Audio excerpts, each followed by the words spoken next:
The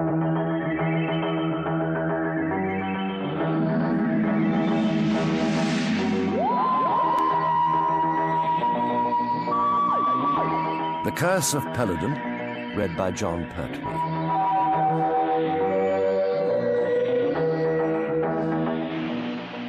The electric storm clawed and tore its way across the night sky, flaring suddenly into ripples of lightning. The harsh wind howled through the crags of Mount Mageshra. Another flash, and a mighty granite-stoned castle became starkly visible before slipping back into the darkness. It was the citadel of Peladon. Inside the castle, Torbis, Chancellor to King Peladon of Peladon, strode purposefully along the corridor leading to the throne room. As he approached the great doorway, the guard commander moved to open the throne room doors, and Torbis glanced up at the massive statue of Agador, the royal beast of Peladon, by tradition the spiritual guardian of the king. Seated on the throne, Peladon watched affectionately as Torbis advanced and bowed his grizzled head in formal greeting. Torbis relaxed and stepped closer to the throne. His glance took in the two figures standing there. Grun, the king's champion, superbly muscled, impassive and ritually mute, and Hepesh, the high priest, whose dark eyes scarcely hid his quiet hatred. The old king, Peladon's father, had died while Peladon was still a child, and Hepesh and Torbis had acted as regents and brought Peladon to his throne when he came of age. He still sought their guidance and wisdom. Torbis spoke proudly. "The delegate from Alpha Centauri has arrived, Your Majesty. We await only the chairman delegate from Earth." Hepesh stepped forward. "Your Majesty, think again. This folly—" Peladon quelled him with a glance. "Hepesh, there is no more to be said. If the Committee of Assessment judges us favorably, this planet will join the Galactic Federation. I expect your help to that end." Hepesh said nothing, but bowed his head. "Bring the delegate from Alpha Centauri to me in formal audience, Torbis," commanded the young king, and watched the Chancellor bow and depart from him. Once outside the throne room, Torbis moved to effect the king's order with the deliberate dignity of his ancient rank. No one would have guessed at his elation. Federation technology would mean that cultural and social advances, normally taking 1,000 years, could now be achieved in less than a century. A new Peladon, stronger, more civilized. Torbis stopped. A deep, throbbing howl rang out in the shadows of the corridor, and terror gripped the old man like a vice. He could neither turn nor run. "Agador!" he gasped, cringing too late from the mighty claw that with one crushing blow struck him lifeless to the ground. In the throne room, that dreadful howl had brought an immediate reaction from Hepesh. "Agador!" he whispered hoarsely. Peladon was already moving towards the corridor, but Grun, his protector, ran swiftly before him in the direction of the danger. Sword in hand, Grun quickly came across the crumpled body of Torbis. But what he saw there stopped him in his tracks. Few things could strike fear into Grun's heart, but now he moaned with wordless terror before the shadowy, majestic being that stood menacingly over the body. Agador, the mythical royal beast of Peladon. And then, as the king's champion grovelled before him, the vengeful cry echoed through the castle once more, and with a flicker of shadows, Agador was gone. At the sound of approaching feet, Grun stood, shaken by what he had witnessed. "Torbis? Dead?" whispered the young king. "But how? Why?" "Agador," said Hepesh grimly. "His spirit has risen. The ancient curse of Peladon is upon us. We are doomed."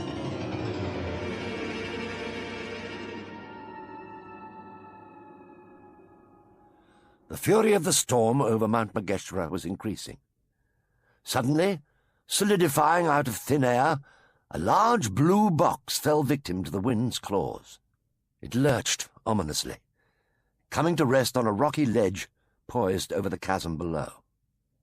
The interior of the box made nonsense of its outward appearance. Instead of what an earthling of the 20th century would recognize as a police telephone box, its interior space was unlimited and styled with an elegant futurism. At its centre stood a cylindrical complex of controls and monitoring equipment. The hands that operated the controls belonged to a tall man, his exuberant shock of white hair topping a lean but humorous face which smiled with boyish pleasure. His companion, her natural prettiness made even more beautiful by the evening dress she wore under her cloak, was less amused. "Oh, there you are, Joe," said the doctor. "A perfect landing. Well, nearly, anyway." And he smiled. "It's all right for you to grin," Joe said irritably. "Here am I, all dolled up for an evening on the town with Mike Yates. Why I let you talk me into coming for a joyride in this thing, I don't know. A short hop, you said. We've been gone for hours." "My dear Joe," comforted the doctor, "we'll have arrived back only seconds after we left, if not sooner. This is the TARDIS, you know, not a number 88 bus." "Oh, well, that's all right then," said Joe brightly. "If you'll just open the doors and let me out." The TARDIS gave a sudden shudder, and then an abrupt lurch. Joe was sent helplessly spinning against the doctor, who'd also been thrown off balance. They steadied each other. The TARDIS was now at an angle well out of true. "Doctor, are you sure we're back at Unit HQ?" "Well, there's only one way to find out, Joe," he said. "You stay here. I'm taking a look outside." As the doors opened, the devil wind ripped and roared its way into the TARDIS, nearly blowing them off their feet. But as the doctor fought against the wind, his movement towards the door seemed to steady the tilting balance of the craft, until he stepped outside. With his weight removed, the TARDIS leaned even more alarmingly, and Joe clung helplessly to the control panel. Well, outside, the doctor was applying all his weight to the lower edge of the TARDIS's doorframe, desperately trying to hold the balance.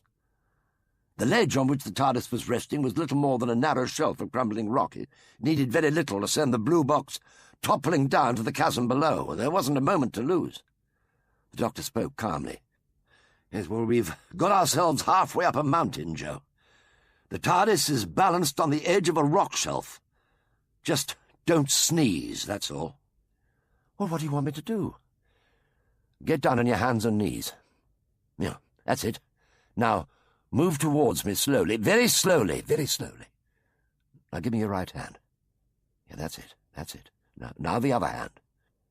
Taking all her weight, the doctor leaned hard backwards and said, "Pull yourself out. Now!" In a flurry of dust and rocks, Joe tumbled outside, falling on top of the doctor all of a heap. But safe. Breathless, she saw him staring past her. When she turned, the TARDIS was gone. Kneeling there together, Joe and the doctor watched the tumbling fall of the blue box as it vanished into the echoing shadows far beneath them. Joe gasped with horror. "It'll be smashed to bits." The doctor drew her back from the edge gently. "No, it won't, Joe," he said. "The TARDIS may have its faults, but it is indestructible. Our real worry is how to get to it from here." Joe followed his gaze upwards along the line of a broken path. And as they looked, a flash of lightning lit the crags above them, and they saw the grim castle which topped the mountain peak far above. "Yes, I think we'll go and ask for help," said the doctor. The tragedy of Torbis's death loomed over the citadel, but Peladon knew it must not be allowed to destroy the dream for which Torbis had fought with such determination. As the body of the Chancellor was being prepared for traditional burning, Peladon was sending Hepesh to summon the latest alien arrival for formal presentation to the king. "The delegate from Alpha Centauri presents himself before you, King Peladon." The formal words of Hepesh's announcement failed to hide the unease that he felt at the alien, which was standing by his side. Tall as a man, but single-footed like a sea anemone, its iridescent turquoise body was discreetly covered by a cloak emblazoned with its galactic rank.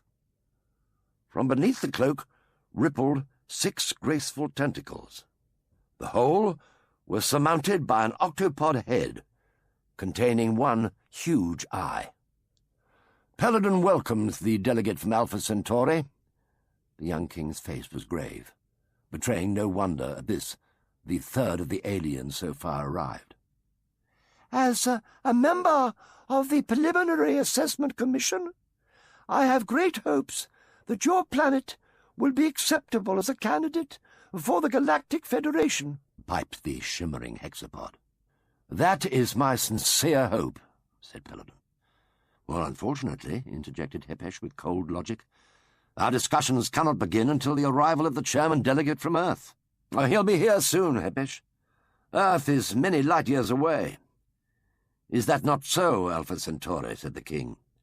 Indeed, your majesty. The fact remains, retorted Hepesh, that the Earth delegate is not here. The omens are not good. Your majesty ignored my warning before, and now Torbis, your respected chancellor, lies dead, slain by the wrath of Agador. Hepesh! Enough! Snapped the king, and the high priest fell silent. But his word had had effect.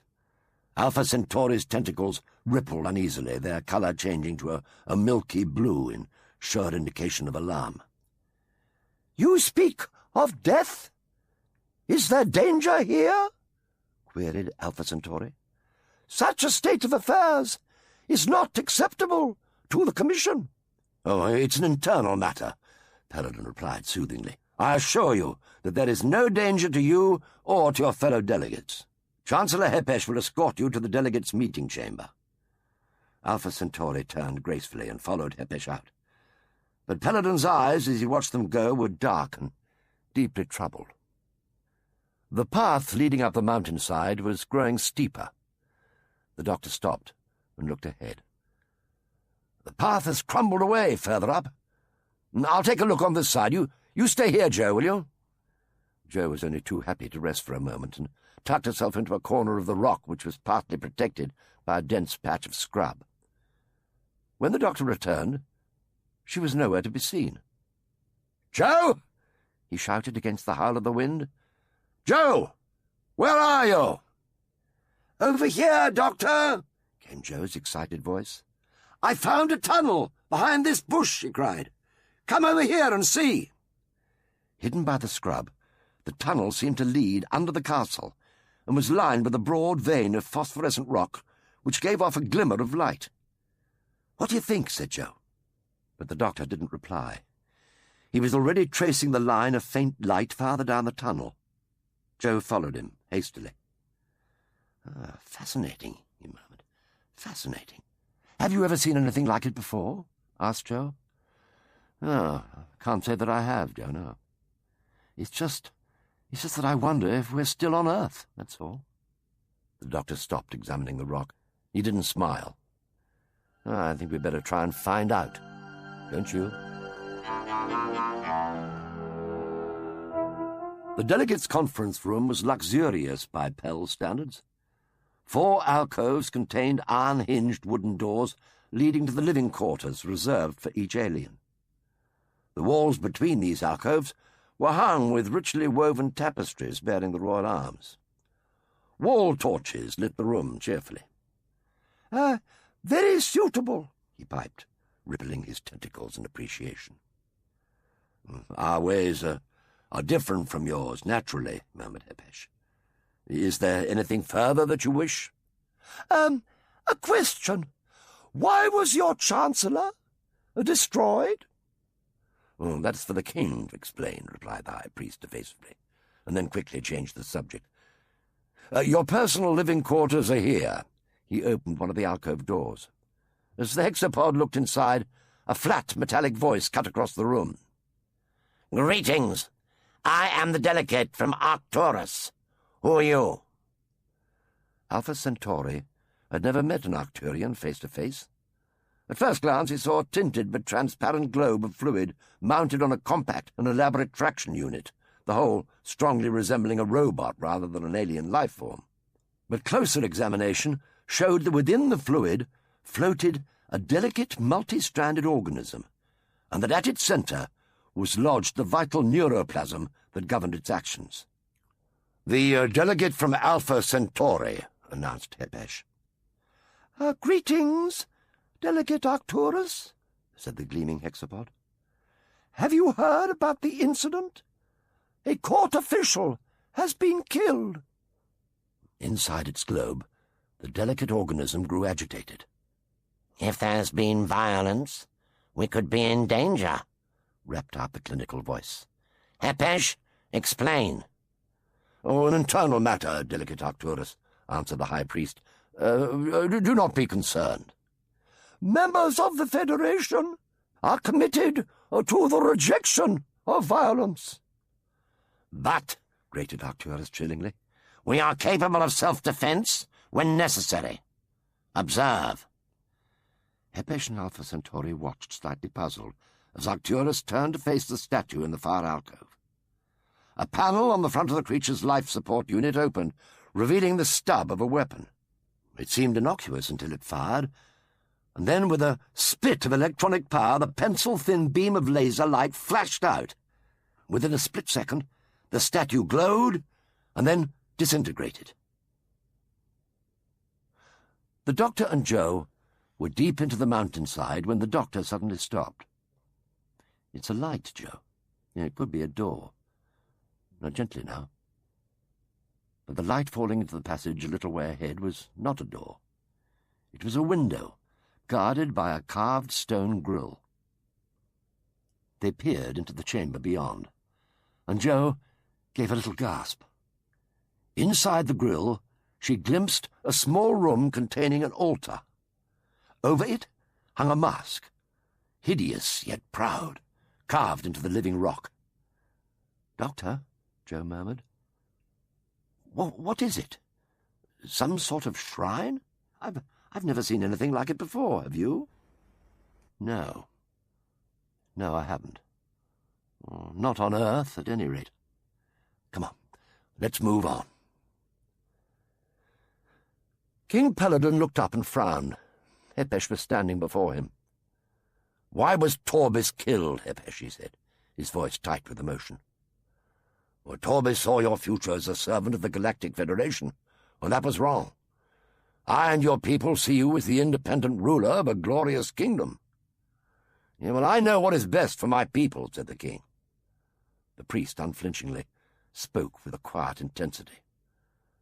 "And I do not trust the aliens," he said. "I will not let them lead you into a trap. To them, we are no more than savages. They despise and distrust us."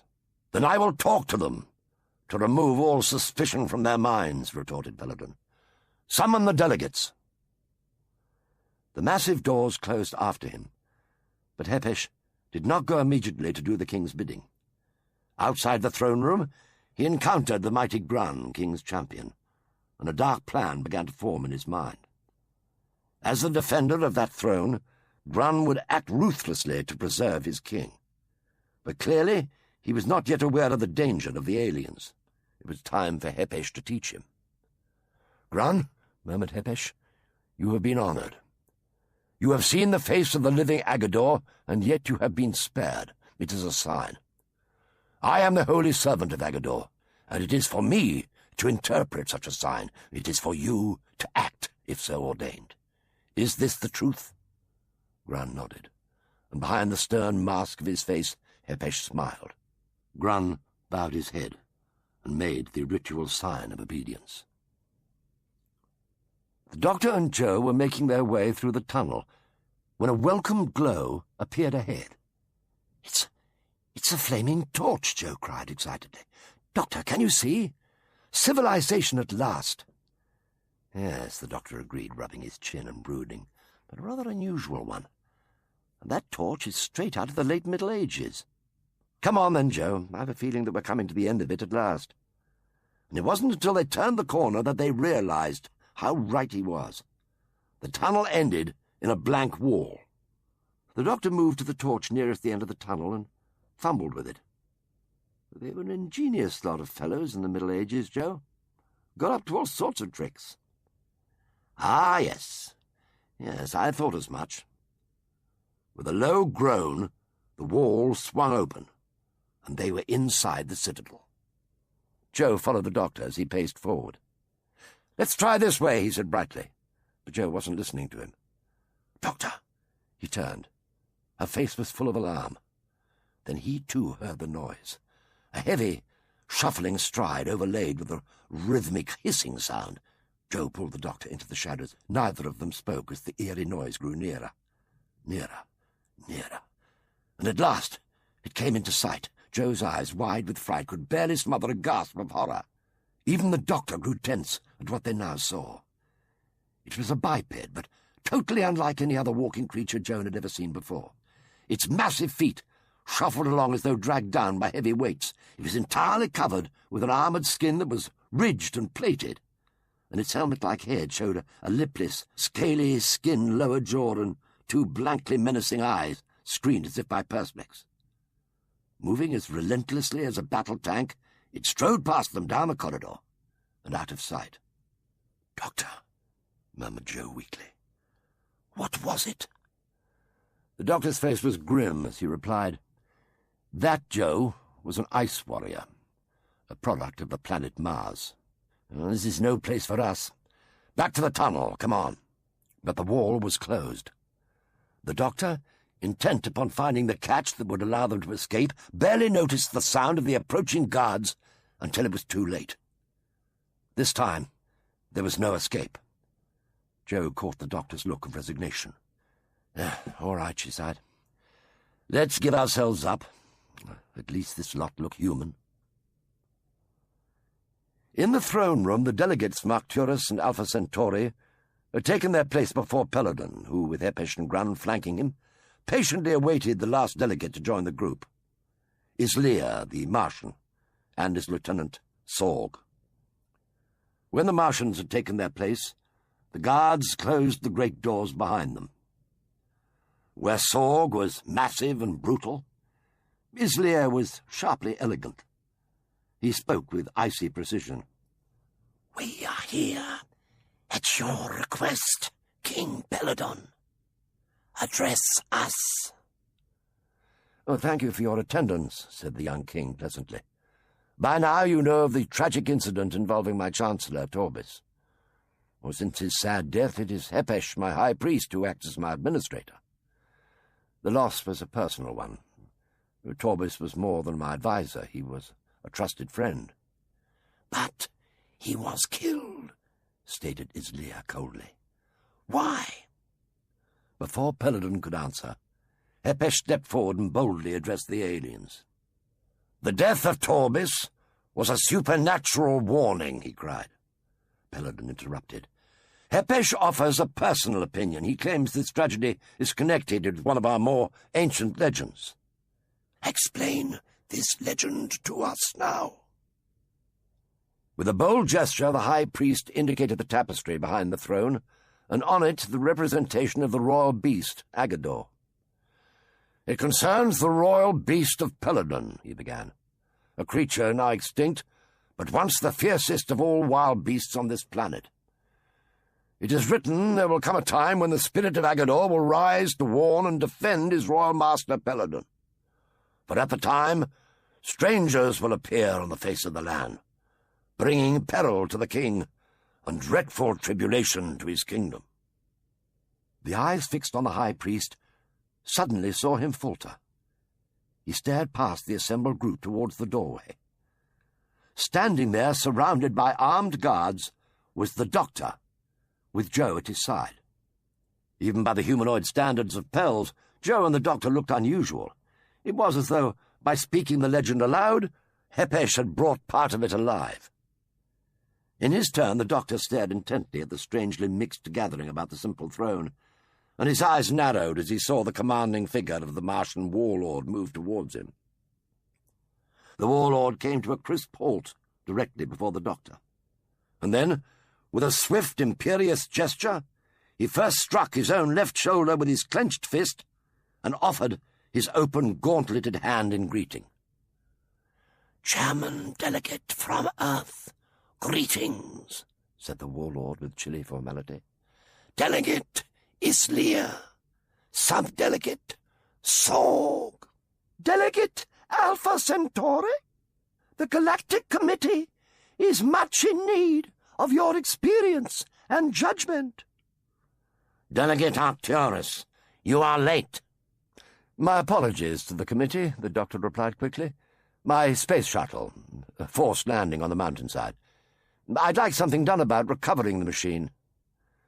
Hepesh stood before the doctor. His face was haughty and his voice coldly suspicious. The recovery of your space vehicle will be arranged, he said. I am Hepesh, High Priest of Peladon. Protocol demands that you formally present your credentials of office to King Peladon. The doctor could only gesture apologetically. I'm sorry, but that isn't possible, he said. You see, we lost everything in the crash. We can deal with the protocol later, Hepesh. Present the delegate from Earth and his companion, said the king. Hepesh was not to be denied all formality, however. He glanced at Joe's slightly rumpled hair and then questioned the doctor sternly. I assume this female is of royal blood? My dear chap, the doctor addressed Hepesh cheerfully. What makes you ask that? You are standing within the citadel of Peladon, he explained. This throne room is royal and most sacred. Only such men of rank and females of royal blood may set foot here. He paused meaningfully. The penalty for trespassers is death. Joe was not to be kept silent any longer. But what she said made the doctor raise his eyebrows in surprise. "Doctor," she exclaimed regally, "I refuse to deal through intermediaries. Kindly present us to your royal host." For a moment Hepesh was rendered speechless by Joe's words. The doctor stepped in quickly. Yes, of course," he muttered hastily, and then he moved forward past Hepesh to the foot of the throne, Joe's hand resting on his with regal condescension. "King Peladon, as Earth delegate, I greet you. May I also present Her Royal Highness Josephine, a princess of—" For a brief second he floundered.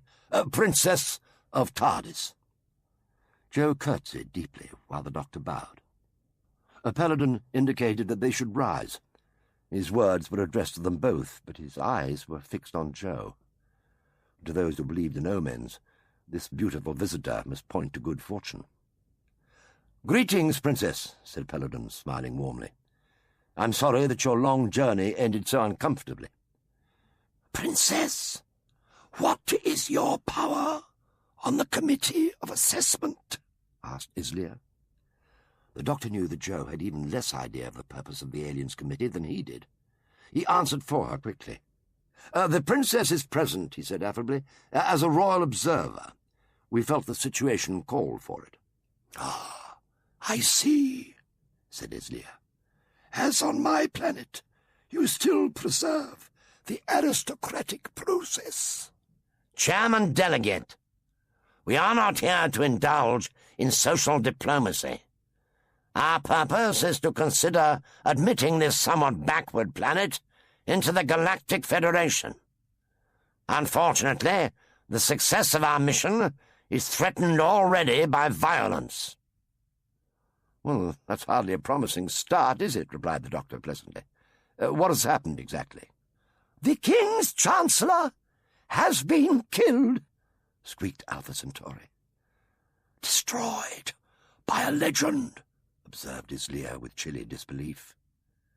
It is a blatant attempt to intimidate the members of the committee, grated Arcturus. "Centuries ago," pleaded Peladon, "on your own planets war and violence flourished." "We have learnt to control our past," piped Alpha Centauri. "Then teach Peladon," cried the young king. "How can we raise ourselves from the Dark Ages without help?" The doctor glanced at the others, and then spoke quietly to the king. "We will adjourn, Your Majesty. The princess and I must retire to our quarters for a little, and then the delegates will meet to consider what you have said. For myself, well, I've not come all this way to allow the commission to be put off by a little local difficulty, but you will know our joint decision as soon as possible." The Temple of Agador was immense and oppressive in its majesty. The huge stone representation of the royal beast gave it an atmosphere of the supernatural. With a light touch of his bejewelled hand, Hepesh tilted Gran's face upwards and gazed deeply into his troubled eyes. The hour of mercy has passed. You are the king's champion. I dedicate you to the destruction of the king's enemies, to purify the soul of Peladon by this act of vengeance, and give the ghost of Agador release. The ringed hands made a strange sign over Gran's bowed head. The task is set. Know now that the foremost of the king's enemies is the chairman delegate from Earth, the one they call the Doctor. Destroy him, Gran. The familiar expression that Joe was getting to know so well crept over the Doctor's face. He'd caught a whiff of adventure. "Look, Doctor," she insisted firmly, "why don't we just organize getting the TARDIS dug out and get out of here? You know what happens when you get involved. I mean, look what happened in the throne room." "Well, I didn't really have any choice, Joe," the Doctor protested defensively. "Oh, come on. You love all that chairman-delegate stuff. Admit it." Well, without bothering to deny what she'd said, the Doctor merely looked at her with a wicked twinkle in his eye. "How do you like being a princess, Princess?" Joe blushed, but her chin tilted defiantly. "As you said yourself, there wasn't much choice, was there?" Suddenly she whirled around. She could hear a strange, high-pitched sound pulsing sharply. "Doctor, what's that?" "Oh, it's an alarm of some sort," the Doctor exclaimed, already moving towards the door. "And it's coming from the delegates' conference room. Quickly!" As soon as the Doctor entered the delegates' room, he could see what was wrong. Lights were flashing on and off about the globe that contained the Arcturian neuroplasm. He soon found the cause. A whole series of plugs and wires had been exposed and torn out. Joe gasped in horror at the sight of the disemboweled life support unit. "Doctor, what can you do?" she whispered, not needing to ask how great the danger was. It showed in the violent discoloration of the neuroplasm. "Someone's taken the servo function unit," he snapped. "Well, there's no time to waste looking for it. I'll have to bypass the junction and relink the circuits manually." "Well, Doctor, what does this servo thing look like?" "It's a sort of transparent cube," muttered the Doctor, engrossed in his work. "Lots of fine circuitry inside." Joe was puzzled. "Well, it couldn't just have fallen out, could it? I can't see it anywhere." "Yeah, quite right, Joe," mumbled the Doctor. "This wasn't an accident." Joe's eyes widened. "Someone tried to kill him?" "Tried," nodded the Doctor, and continued working frantically. "And they may yet succeed unless I'm successful first." So whoever removed it tried to kill Arcturus, and may have been responsible for all the other so-called accidents as well. So if I could find the cube— No, Joe. That could prove far too dangerous. Just leave things to me, there's a good girl. Islia strode into the room. "What are you doing to Arcturus?" demanded the warlord. "Someone has disconnected and removed a vital part of his life support system. I'm trying to save him." He finished connecting the wires and breathed a sigh of relief. "He'll be all right in a little while, I think. A bit of a near thing, though." As the Doctor clambered to his feet, Alpha Centaurian Hepesh appeared in the doorway. They moved into the room to see what had caused the alarm, and Joe slipped out. She knew exactly where she would find the missing cube. The room that Joe entered was a stark stone chamber made elegant by rich furniture and wall hangings. Closing the door quietly behind her, she stood against it and surveyed the room. The mere presence of the ice warriors seemed to have turned the place into a barracks. Items of military equipment were laid out neatly everywhere. Quickly and silently, Joe moved about the room, looking for the telltale electronic cube. Finally she came to a compact box. It had no lock and opened easily, but Joe, being human, couldn't hear the sonic frequency the box emitted as its security system. She only had eyes for the contents inside, several elaborate tools, and the servo-link cube. Suddenly a sound from outside the door startled her, and as the handle started to turn, she concealed herself behind one of the ornate tapestries. Hidden behind the thick folds, she could see nothing, and her imagination magnified the least sound. The heavy, shuffling movements were unmistakable. Sorg had entered the room. Joe held her breath. The sound of his feet stopped.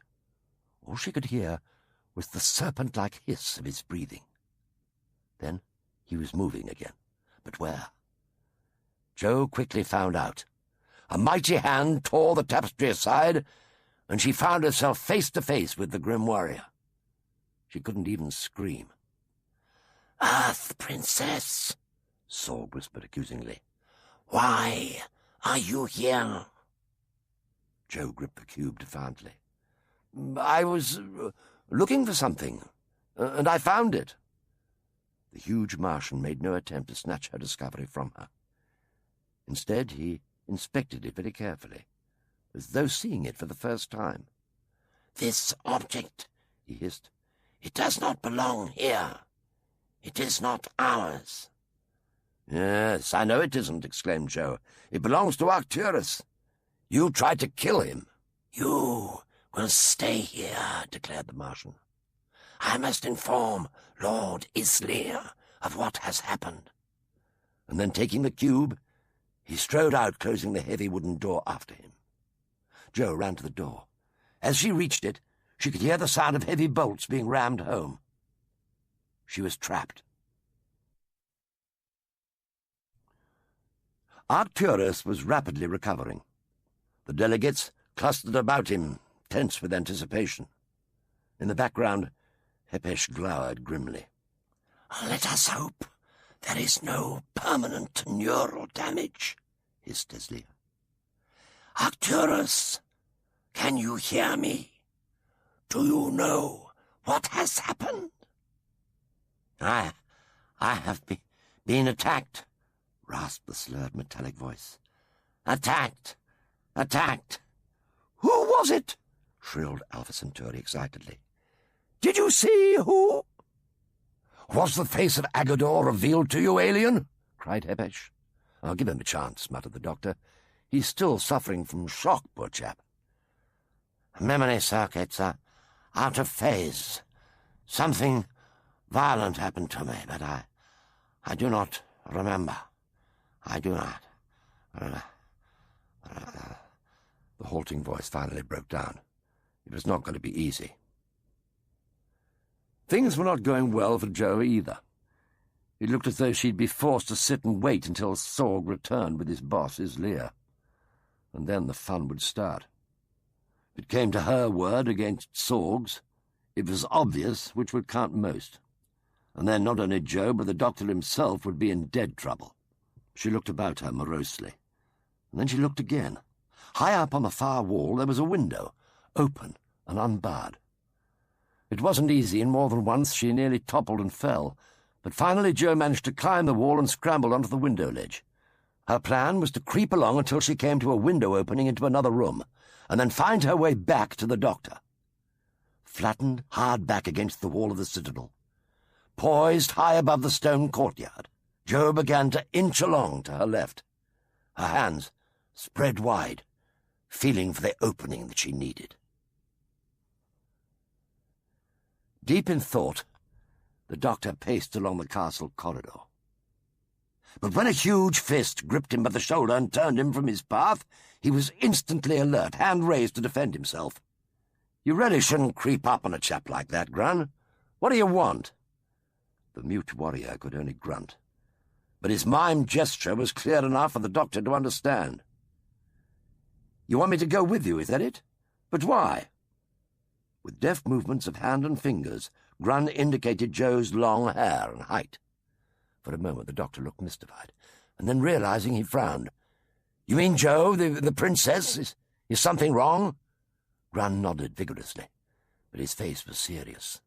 He beckoned again, more urgently, and started to move away.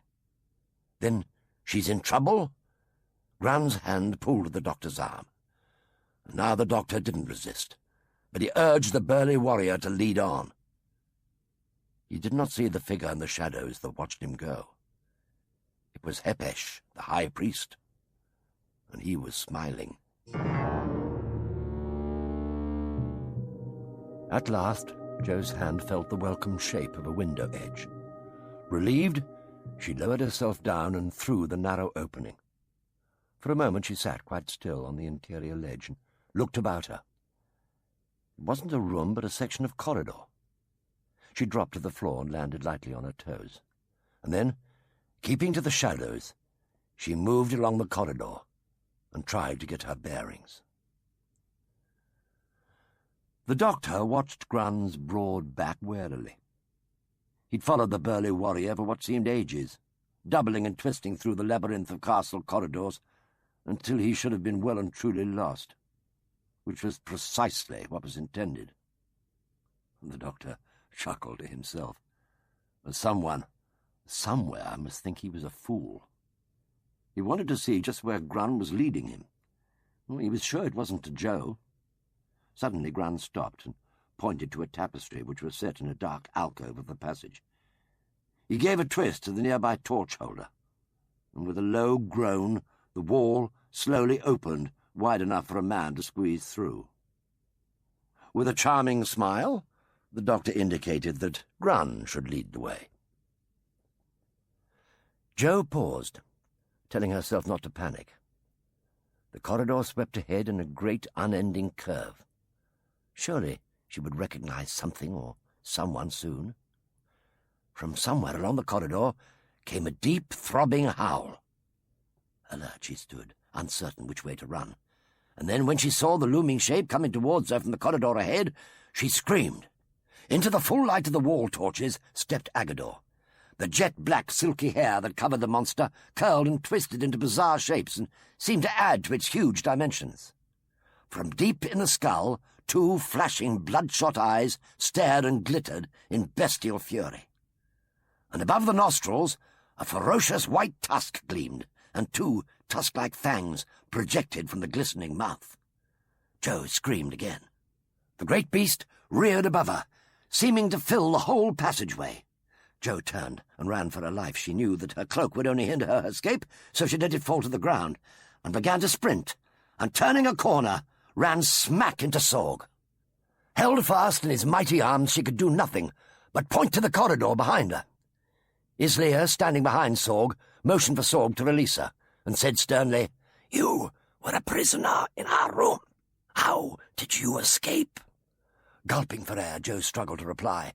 "Never mind about that. Never mind. The monster. Agador. He's coming this way." Islia's voice was full of mistrust. "We shall see," he said, and gestured to Sorg to investigate. But he'll be killed," protested Jo feebly. "Do not be afraid for Sorg," retorted the proud warlord. "His sonic weapon can destroy any living creature, if it actually exists." At the first distant howl, Grun had faltered. But as it rang out again, closer and more terrible, he stopped altogether. Again the sound rang out, nearer this time. With a bellow of dismay, Grun broke away from the doctor and ran, and within seconds he was lost to sight in the gloomy shadows of an unlit side tunnel. The doctor stood quite still for a moment, listening keenly for any further sounds of what must be Agador. He wondered if this was the reason for Grun leading him to this secret place, to meet Agador and suffer the same dreadful fate as Torbis. There was only one way to find out. His eyes glinting with determination, he moved forward, only to find that the tunnel ended in a blank stone wall similar to the one that he'd previously encountered. Casually, he looked for and found the wall torch that controlled the secret door. It opened, and he went through. Immediately he knew that he'd come to a very special place. He had entered the inner sanctum of a temple dedicated to the royal beast. As the secret door closed after him, the doctor took in the eerie majesty of the great statue, the acrid tang of the incense smoke and the weird music of unseen instruments. He moved forward to investigate, but had barely laid his hand on the granite of the statue when a sharp voice rang out accusingly. "Sacrilege! An unholy intruder!" The doctor spun about and saw his accuser. It was Hepesh. "Grun!" Hepesh shouted jubilantly. "Grun! Seize him!" From a shadowy doorway on the far side of the altar, Grun strode forward, sword in hand. He had been waiting, realized the doctor. This was the trap. He turned to Hepesh to explain, but one glance at his face told the doctor that he could expect no mercy there.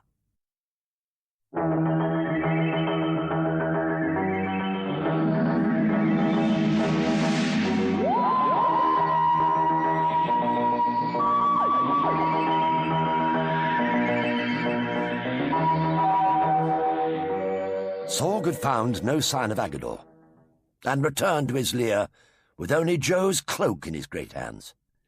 It had been torn to shreds as though by a wild animal.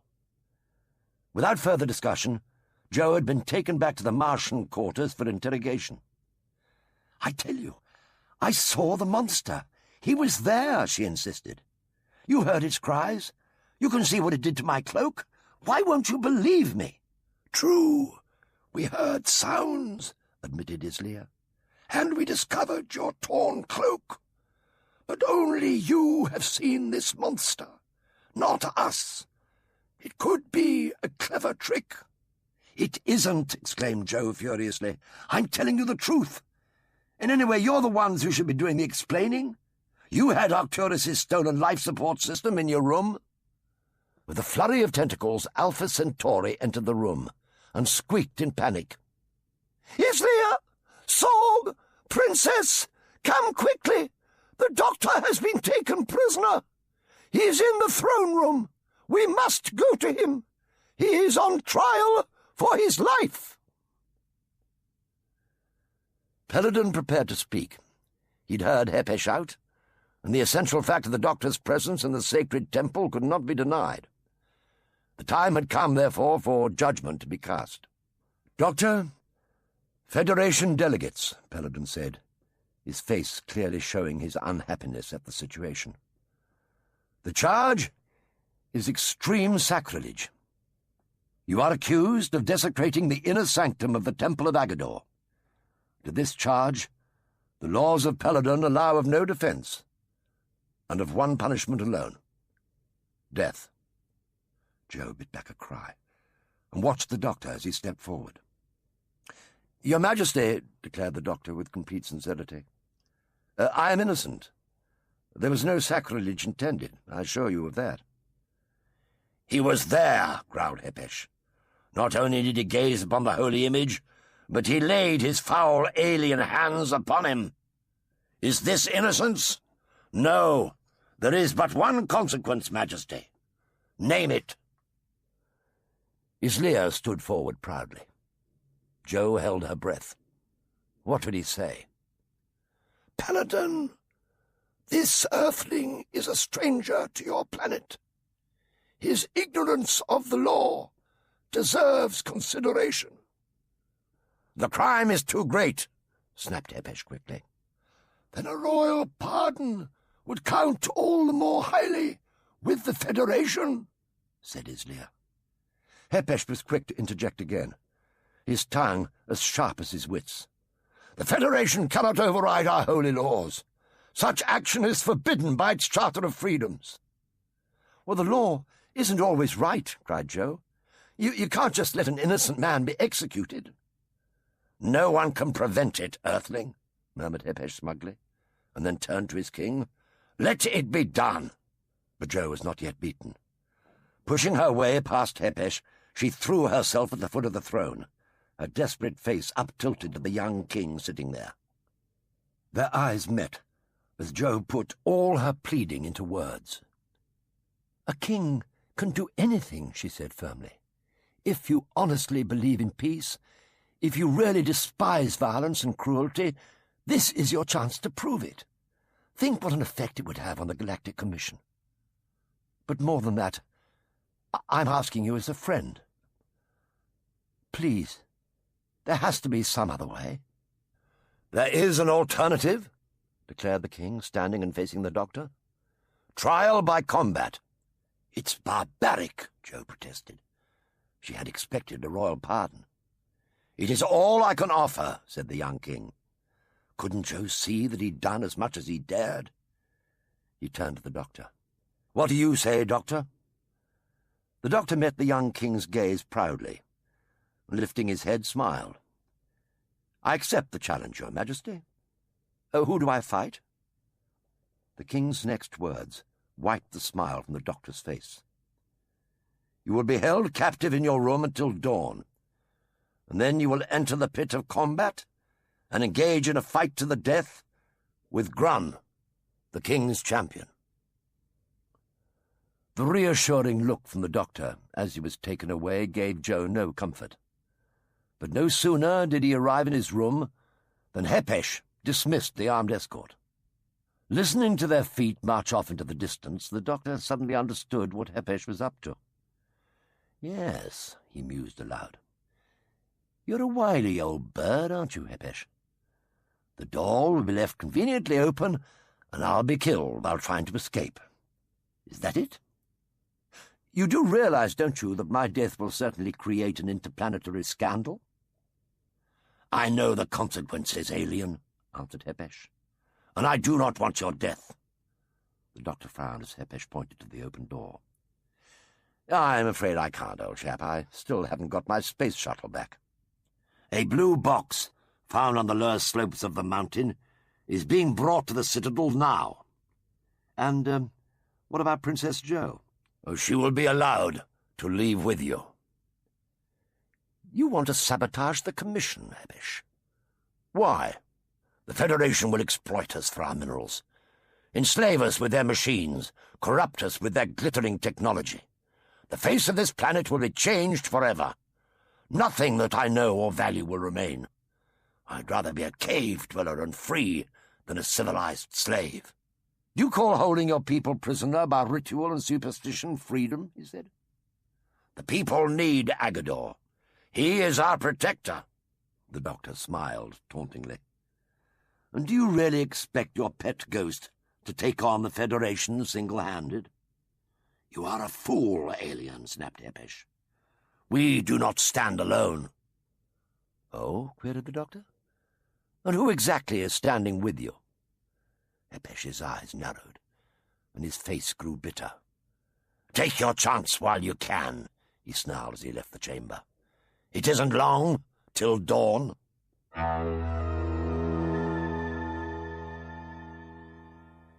The guard captain waited patiently, lurking in the shadows. The moment the doctor left his chamber and took advantage of Hepesh's offer of freedom, the captain was to report it to the high priest. But he was beginning to wonder whether the alien intended to take his chance with Grun instead. In fact, the doctor was rather busy. As his deft fingers constructed the small but intricate device that he needed for his journey, he studied a map that Hepesh had thoughtfully left him. It showed a short, direct route to the secret tunnel that he'd used previously, and an area marked Blue Box. This was where the TARDIS would be waiting then. Or would it? He stood and considered the spinning, glittering construction that he'd just made. Yeah, that would do the trick nicely.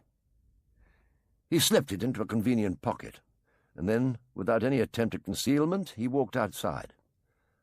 A faint flicker of movement in the shadows brought a grim smile to his lean face. The hidden watcher would now report to the high priest that the bait had been taken. But what would Hepesh do then? The doctor wondered. The knock on Joe's door seemed to herald even more trouble. In fact, it was Islir and Sorg who stood outside, and they didn't look any more threatening than usual. "What do you want?" demanded Joe irritably. "I wish to talk with you," whispered Islir. "May we enter?" "Yeah, be my guest," said Joe acidly. "There are many things we do not understand," began Islir. "How the cube came to be in our chamber, and how this legendary beast has come to life. We will not pursue the matter of you being in our chamber, but you must trust us." "Oh, and why should I?" queried Joe with some passion. "The doctor saved Arcturus's life," explained Islir, "and now I intend to save his." Islir, that's wonderful," shouted Joe, and then stopped, frowning. But how?" "We have already been to the doctor's room to acquaint him with our decision, but when we arrived, his door was open, and he was not there. The map he left behind indicates that he has gone to ground in the secret tunnels beneath the citadel." "Of course," exclaimed Joe, "and I bet I know just where, too." "That is what I hoped. You must go to him and bring him to the throne room to face the king." Joe wasn't so sure. "Why not let him escape?" "By escaping, he will appear to be a common criminal," hissed Lear. "By throwing himself on the king's mercy, plus the case that I will put forward for the Federation, the king will act accordingly. Here is the map that will lead you to him. We will meet you in the throne room, but do not delay." The secret door leading to the tunnels had closed behind the doctor, and he was making his way down the narrow passage when a distant roar made him pause in his stride. He took out the gleaming device that he had made. Tightening his grip on it for reassurance, he strode on. A few moments later, a second ringing howl came from the shadows ahead and confirmed his theory. The map had been deliberately drawn to lead him straight to Agador, the royal beast. Yes, thought the doctor, this was to be the moment of truth. Well, so be it. Another terrifying roar, and the great shaggy bulk of the royal beast moved forward out of the shadows. Raising the spinning mirror of the device, the doctor spoke with quiet intensity. "Ah, so there you are, old chap. I rather thought I'd be meeting up with you. Now look closely at this mirror. Cloclida partha menin clutch, Arun, Arun, Arun." In their chamber, the Martian delegates were having second thoughts. "Lord Islear," whispered Sorg to his master, "there is something unusual about the doctor's escape. When we found him, there were no guards." Islear considered this. "Perhaps the guard left his post to follow the doctor," suggested Islear. "It will be his duty to recapture the prisoner." "But no alarm has been raised, Lord Islear. Why should that be?" He's been allowed to escape. There can only be one purpose in such a plan." "To kill him," agreed Sorg. "But what about the princess? She has gone to find him in the palace catacombs. She, too, will be in danger." "But she has the only map," said Islear. "We cannot hope to find her without help." He made his decision in an instant. "We will demand help from Peladon and Hepesh. If they refuse, they will have much to answer for." Agador was still. The eyes that had glared so murderously at the doctor were glued to the mirror which was spinning a pattern of reflected light across the monster's face. The doctor's droning voice added to the hypnotic effect of the whirling disc as it murmured strange, simple words to an irresistible tune. "Well, Agador, old chap," chuckled the doctor, "you seem to be very partial to Venusian lullabies, don't you?"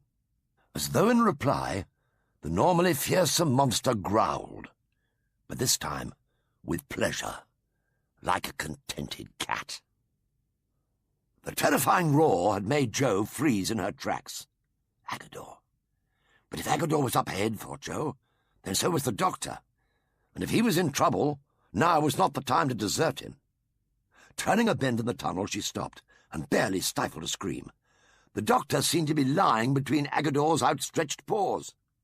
Whatever weapon it was the doctor was wielding, it looked so puny as to be useless for dealing with the animal which was slavering over him. Added to which, the doctor was giving out a low and painful moaning sound, as though in agony from a terrible wound.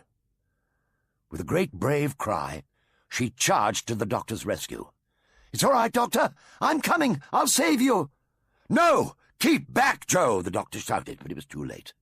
Agador, startled from his semi-daze by Jo's frightening shouts and screams, lumbered to his feet and lurched away into the darkness of the lower tunnels. "Jo, you idiot! Just when I started to get through to him. I was only trying to help you. I thought you were going to get killed. And very brave you were too, Joe. But my meeting with our friend Agador wasn't entirely wasted. Come on, let's go and find King Peladon. There are one or two things that I think he ought to know. Islia, backed by Sorg, was being unusually abrupt with the king. Peladon seemed confused by the events that Islia described. Hepesh remained cool and said little. "But if the doctor isn't in his room," queried Peladon, "where is he?"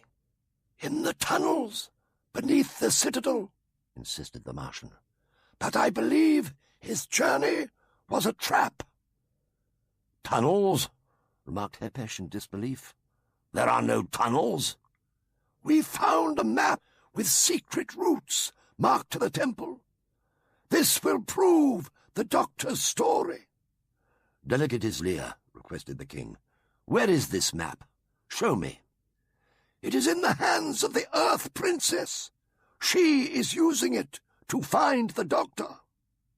"They run away like common criminals," cried Hepesh. "Let both their lives be forfeit.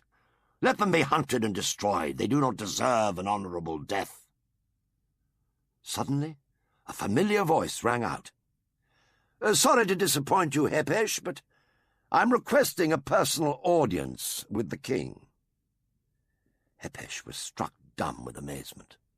"Your Majesty," said the doctor pleasantly, "I bring you a message from Agador, the royal beast.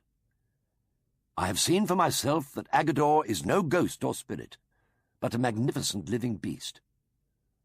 I also know that his power is being used falsely to destroy any future that you may have as a member of the Galactic Federation." "You lie!" exclaimed Hepesh. "His manifestation is holy, and he will take a terrible revenge." "Ah, rubbish," clipped the doctor. "That manifestation, as you call it, is solid, hairy fact." "It's true," protested Joe. "It's true, it isn't a ghost. I've seen it too." "Then produce this creature," sneered the high priest.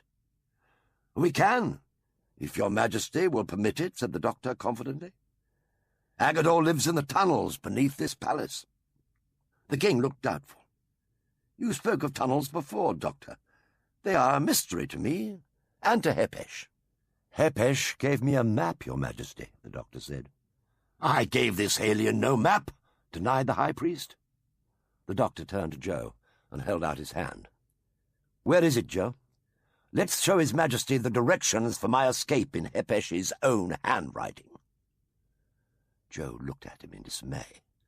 "Doctor, I'm sorry," she said.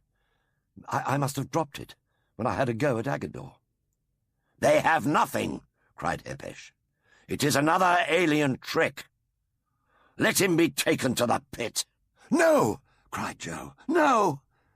"I'm sorry, Doctor," the young king said despondently. "You offer me not proof, but mere words. The combat must go on. Take him away."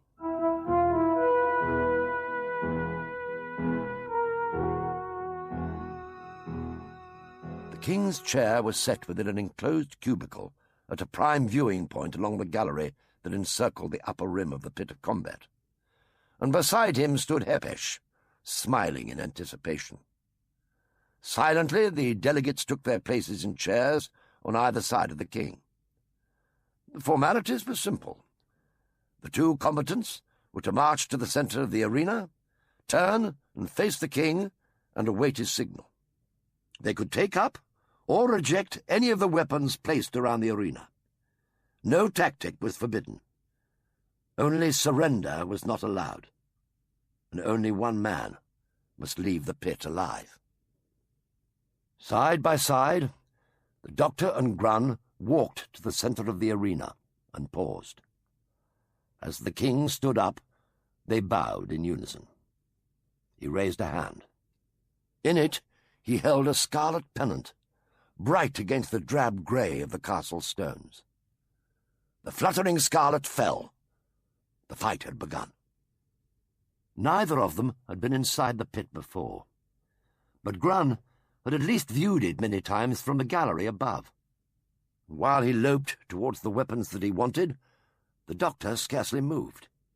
The alien was obviously confused by his surroundings. Now was the moment to strike, and strike swiftly, for there was no honour in baiting a helpless opponent. Grun's hand grasped a razor-edged flail and the nearby shield. He stood, immense and magnificent, and all thought of mercy left his mind. He was the greatest of Peladon's warriors, and it was a warrior's destiny to kill. The doctor could see no suitable weapon, and Grun was almost on top of him before he slipped nimbly to one side and began to clamber up a short slope. The flail sang with its deadly song through the air, and again the doctor dodged, this time nearly slipping from his higher vantage point down to the smooth granite below. He grasped a nearby hanging net. It was made of finely wrought metal, and linked so ingeniously as to be as supple as fine cord, and yet every link thrust out a wickedly pointed hook. The doctor lifted the net from the wall and stood poised several feet above Grun. If he could only cast it skilfully enough. It flew through the air. Grun slipped, and found his flail caught and tangled in the metal net. One jerk from the doctor, and the weapon was torn from Grun's gauntleted hand. But its weight made the net useless, and both men ran for other weapons. The doctor took up a trident-headed spear, and Grun held a massive four-bladed axe. With surprising agility, Grun shifted his position and swung the axe at the full limit of its shaft. The doctor's spear shaft was reduced to a useless stump in his hands. Nimbly he leapt to one side, stumbled, and fell sprawling on the smooth granite floor. In a flash, Grun had sprung after him and stood poised, arms high, the axe at its peak, but before it could be brought flashing down to cleave its target, the doctor, at full length, flicked out a stabbing foot against Grun's left ankle. Grun toppled and fell like a mighty tree. The axe shaft shattered on impact with the granite floor, and Grun struggled to his feet, sought another weapon, this time the fearsome triple ball, spiked and spinning from its shafted chain. He reared up to his full height, and he began to whirl the chains about his head. The doctor seized a two-pronged throwing spear, and he flung it, full force. His aim was sure. The prongs caught Grun's throwing arm at its full stretch upward, and he was yanked backwards, his arm pinned against the stone by the prongs of the spear. The throwing chains, entwined around the prongs and shaft of the doctor's spear, made it impossible for Grun to shake free, and it was here that the doctor took his chance. From a ledge at the height of Grun's shoulder, he gave a sharp, explosive cry and launched himself into a flying jump kick. The impact of his outthrust heels caught the already staggering Grun on the side of the neck, close to his Adam's apple. The effect was spectacular and horrifying. As Grun smashed into the dust, his helmet went flying. He began to fight desperately for breath, his great gauntlets tearing at his throat, his lungs pumping and rasping as he tried to suck in precious air. His bulging eyes hardly saw the doctor take up the poignard. With Grun lying helpless, it was the perfect weapon for the coup de grace. The doctor knelt over the fallen king's champion, and with deliberate precision placed the needle-sharp point against his opponent's neck. In the gallery above, all eyes were fixed on the scene in the pit. Peladon, standing, made no sound. Jo glanced up at the king, and in that split second her gaze went past him, first to Hepesh, slinking away into the shadows, and then to a more threatening form, its menace concentrated on the doctor and the arena below. The doctor was offering Grun his hand. "Live, Grun," he said quietly. "I will not kill the king's champion." Grun, his face gaping with amazement, let himself be hauled up, and it was at that moment that the doctor heard Islea's voice. "Doctor!" came the explosive whisper. Then, "Sorg! Kill!" Grun flung the doctor to the ground. The ground on which the doctor had been standing exploded into white heat as the laser beam from Arcturus's gun seared into action. But it was the last shot that Arcturus ever fired. Under the impact of the pulse from Sorg's sonic destructor, Arcturus first distorted horribly, and then vanished in a burst of particles. Jo turning away from the dreadful sight, could only gasp what she and the others all about her at last knew. The secret enemy of Peladon, and the evil force behind Hepesh, was the delegate Arcturus. Hepesh lingered only long enough to see the swift destruction of his alien ally. The last resort, a palace revolution, was inevitable, and to avoid a full-scale battle the only solution was to take the king hostage. The plans had been prepared. Armed men that he could count on were at hand. In the throne room, celebration mingled with sadness. The revelation of Hepesh's strange ally had profoundly distressed Peladon.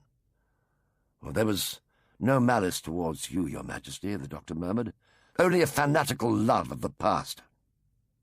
"But the attack on Arcturus," wondered Joe. "It nearly killed him." "Faked," said the doctor. "He simply told Hepesh what to do to make it look as though he'd been a victim of an assassination plot. I thought I detected emergency backup systems when I was repairing the life support module, but I couldn't be certain." Islia nodded. "As I suspected, there was no proof." "Well, what about the cube I found in Islia's room?" queried Joe. "Planted by Hepesh," replied the doctor, "to stir up suspicion amongst the delegates themselves." "But the manifestation of Agador?" interrupted Peladon. "Oh, that wasn't easy, Your Majesty. You must have noticed yourself it didn't happen every time. You see, the sacred beast is not extinct. Hepesh must have found a few that still existed on the far slopes of Mount Mageshra. He managed to capture one and kept it hidden in a sort of lair beneath the citadel and trained it to do his bidding." "Yeah, but why did he do all this?" demanded Joe. "What could he hope to gain? He was already the second most important person, next to the king." "Well, he had to have complete control of the planet and its resources, and that's where Arcturus came in." "Well, I still don't understand what Arcturus was after," said Joe, looking puzzled.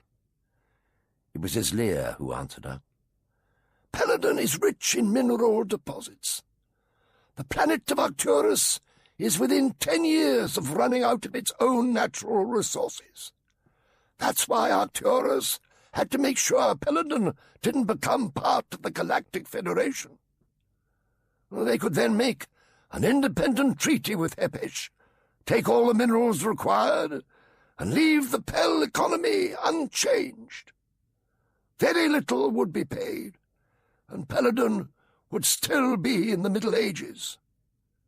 Peladon looked at the doctor with haunted eyes. His voice was low. Tell me, Doctor, what should I do?" "You must remove Hepesh from office by a royal decree and replace him with someone you can trust." Islia nodded in agreement. Peladon had to think rapidly.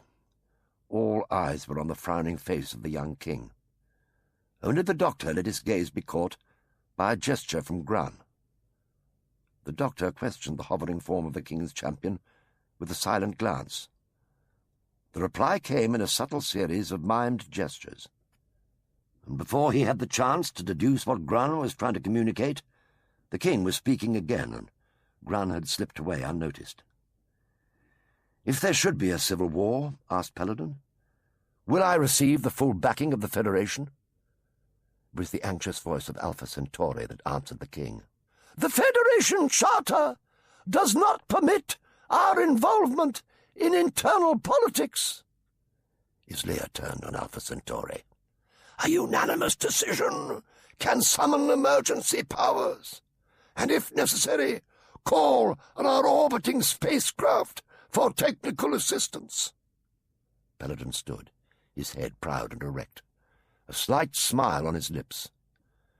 "Give me that reassurance, and I shall act without hesitation." As he trotted down the secret tunnels, Grun too was thinking on simple and direct lines. The alien Arcturus was dead. Now it was the turn of Hepesh. Joe and the doctor were walking a little behind the other delegates as they made their way to the conference room. Suddenly the doctor stopped and stared into an alcove nearby. So that's what Grun was trying to say." "What are you talking about?" asked Joe, trying to see what it was that he found so interesting about an empty alcove and a rotten old tapestry. Taking her by the elbow, the doctor urged her after the others. "Now, Joe, go and help Islia work on old Alpha Centauri." He gave her a charming smile and propelled her up the corridor. And when she looked back, he was gone. "My men are armed and ready, my Lord Hepesh," reported the tense-faced captain. But neither he nor Hepesh saw the burly shadow of Grun slip into the deeper darkness of the shrine and hide there, listening. "Thank you, Captain," acknowledged the high priest. "I understand that no harm has come to the king. He's to be taken prisoner with as little force as necessary.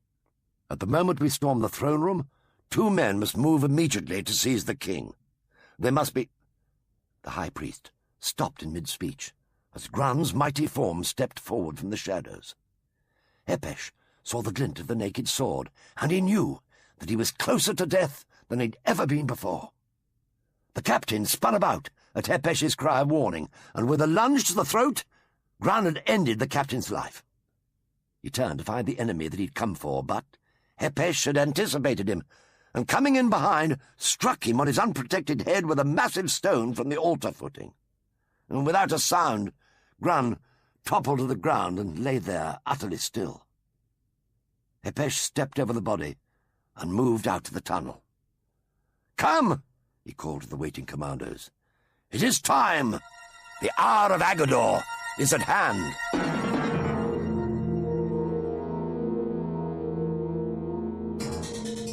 "It is strange that the doctor should leave us at such an important moment," said Islia, looking quizzically at Joe. "Well, he had some very urgent business," she replied, trying to sound authoritative, and said you were to go on without him." "Very well," hissed the Martian warlord. "The motion is that this committee of assessment urges the Federation to support King Peladon in every way possible in bringing peace to this troubled planet. Those in favor?" Both he and Sorg raised their fists at the same time and looked at their quivering and reluctant colleague. Under their grim gaze, a frail blue tentacle wavered upwards. "Carried unanimously," whispered Islia triumphantly. "Thank goodness for that," said Joe. "The next step is to inform the Federation and request immediate technical assistance, and perhaps Alpha Centauri, a senior civil servant." "My apologies, but that will not be possible. My surface-to-spaceship communicator is not functioning." "Then we will use our own system," whispered Islia. "Fetch it, Sorg." A few moments later, Sorg was standing in the doorway. In his hands was a compact piece of apparatus, hopelessly smashed. Almost immediately, Islia entered, and seeing the broken unit in Sorg's hands, whirled to face the others. "Sabotage!" he whispered fiercely. "Our communicator has been destroyed." "Then we're completely cut off," cried Joe. "Without contact with our spacecraft, we are trapped," observed Islia. "These people are barbarians," cried the hexapod. "And Hepesh hates us. We are at his mercy." As the great doors burst open, Peladon rose to his feet in surprise and alarm. He had seen Hepesh, his cloak barely hiding the armor beneath, and all about him his temple guards. The royal guards reacted swiftly, and they were soon reduced to desperate hand-to-hand skirmishes. Racing towards the king came 2 black-helmeted figures. Unarmed, he faced certain death, but the sword points thrust towards him halted a hair's breadth from his throat. "Surrender, or your king will die." There was no alternative for the royal guard but to obey, and the defenders' swords had scarcely left their hands before 6 bodies fell lifeless to the ground, struck down without mercy. Peladon flinched, closing his eyes to the brief slaughter. In the moment of silence that followed this bloody deed, Hepesh moved towards the throne. "Hepesh, you can never be king," snapped Peladon. "But as High Regent, I can guide this nation towards the destiny that it deserves," retorted Hepesh. "Deny that, deny Agador, and the royal line of Peladon is ended with the taking of your life." "The aliens will destroy you, Hepesh," retorted the king. Hepesh smiled cruelly. He knew just how helpless the aliens were without their spaceships. His stealthy agents had seen to that all right. "I'm not a fool, Peladon," he said. "I do not intend to fight them and draw the vengeance of their fireships upon us. When I command, they will obey, and this nation will be free at last." Badly dazed, Grun was just beginning to come round when the doctor arrived. Kneeling at his side, the doctor wasted no time. Grun, what's happened? Tell me." With an effort, the king's champion focused on what the doctor was asking him. He started scrawling an initial in the dust. As the letter H was formed, the doctor knew his suspicions were true. But how many soldiers did Hepesh have with him? When asked, Grun put up his fingers again and again for the doctor to count. It's not good, Grun, old chap. If Hepesh gains control of the citadel, I don't think we stand much chance." Grun shook his head and grunted desperately. The doctor looked puzzled, and then Grun drew a circlet round his brow. Suddenly the doctor understood. "The king!" he exclaimed. "Of course! Take the king and he's won everything!" His words were interrupted by a distant, echoing roar. Grun dropped to his knees and hid his face in the crook of his arm. "It's Agador," murmured the doctor, looking down the dark tunnel in the direction of the sound. That terrifying howl, far from striking terror into his heart, had given him an idea. From the depths of the tunnel ahead, the cry of Agador rang out again. The doctor's voice was calm and reassuring. He took the peculiar mirror device from his pocket and showed it to Grun. "Grun, you're a brave warrior, I know," he said. "What you're going to see may amaze you, but trust me. As long as Agador doesn't have too short a memory, that is." And then, as the warrior looked past him, the doctor turned to find Agador only yards away, rearing high above them, claws and tusks gleaming wickedly in the eerie phosphor light of the tunnel. The doctor stood firm. "Now, Agador," he said firmly, "you remember me, don't you?" From his seat on the throne, Peladon saw Joe and the aliens enter, following Hepesh. He could make no move to greet them, however. The sword points that held his life in the balance were still poised at his throat, ready to act at the slightest sign of trouble. Hepesh had won. Or so it seemed to Joe and the aliens as they faced the defeated king in the silence that followed. A split second later, a series of terror-stricken shouts heralded the opening of the throne-room doors with a mighty crash, and standing there were the doctor, Grun, and Agador. At the sight of the royal beast, Hepesh's men dropped their weapons and fell to their knees in awe. But not the two fanatics who held their knives at the king's throat. "Do not believe this trickery," shouted Hepesh. "The beast is not the royal guardian. It is a common animal." Suddenly he sprang to the wall, and seizing a flaming torch from its wall bracket, he held it high. "I will show you! It's a living monster, not a holy spirit!" Hepesh took a step towards Agador. The torch in his outstretched hand flared menacingly in the creature's face. Agador gave a fearsome howl. Hepesh lunged at it again. "I'm its master," he cried. "When I command, it obeys." And then with a fierce gesture towards the doctor, his voice rang out like the crack of a whip. "Agador! Kill!" At the final thrust of flame, the great beast reared to its full height, and then with that terrifying howl of vengeance, it struck, but not at the doctor. Brushing aside the torch as though it were a fly, the other mighty paw dealt a crushing blow onto Hepesh's bare head, and in an instant he was sprawled upon the blood-soaked ground. The doctor quickly brought out the hypnodisc and quietened the beast into an uneasy calm. The guards prostrated themselves before the royal beast and moaned in terror.